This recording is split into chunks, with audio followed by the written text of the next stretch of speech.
एक अनजान सदाहरात के वक्त जब पूरा गांव नींद में डूबा हुआ था, जंपी अचानक चौंक कर उठा। दौर कहीं जंगल की समझ से एक अजीब दबी दबी चीख की आवाज आई थी। वो खिड़की के पास गया, लेकिन कुछ नजर न आया। उसने फौरन अपने दोस्त डंपी को जगाया। क्या तुमने भी वो सुना? जंपी ने पूछा। डंपी ने आहिस्ता से सर हिलाया। हमें देखना होगा ये क्या है।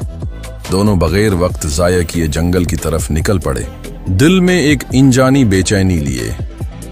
सरसब्ज रास्ते का धौकाह जंगल की हवा आम रातों से कहीं ज्यादा ठंडी और खामोश थी।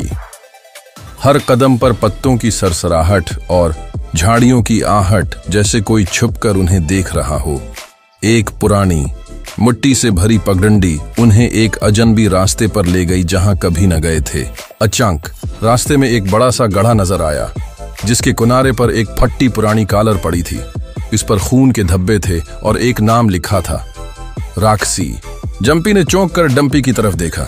राक्षसी 1 साल पहले लापता हुई थी, और वो भी उसी जंगल से। साए जो हिलते हैं ऑर्डर और तजस्सुस के बावजूद, वो आगे बढ़े। दरख्तों के साए लंबे होते जा रहे थे, जैसे दीव हीकल मखलूक उनका पीछा कर रही हो। अचानक एक सरख रोशनी झाड़ियों के पीछे से चमकी, और साथ ही एक धीमी सरगोशी की आवाज आई, वापस चले जाओ। जंपी पीछे हटने ही वाला था कि डंपी ने कहा, हम अब वापस नहीं जा सकते, कुछ बहुत गलत है यहाँ। फिर उन्होंने देखा, जमीन पर पंजों के निशानात थे, लेकिन ये किसी कित्ते के नहीं थे।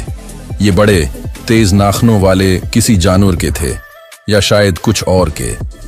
सच की झलक पगडंडी एक पुरानी टूटी फूटी झोंपड़ी तक जा पहुंची, जो घने दरख्तों के बीच छिपी हुई थी।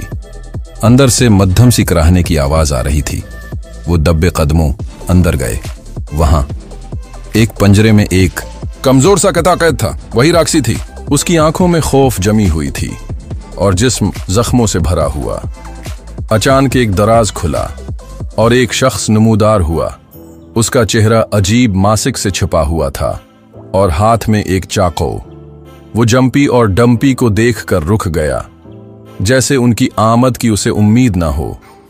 तुम्हें यहां नहीं होना चाहिए, उसने सरगोशी की।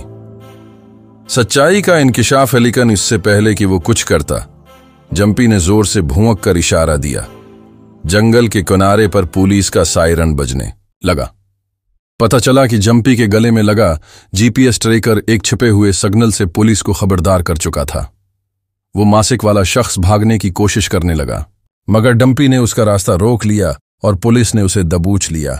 जब मासिक हटाया गया तो सब हैरान रह गए। वो कोई अजनबी नहीं, बल्कि गांव का वही आदमी निकला जो बरसों से जंगल में हरनों पर तहकीक का दावी करता था, लेकिन दरहकीकत वो कितों को अगवा करके उन पर तजर्बे करता था।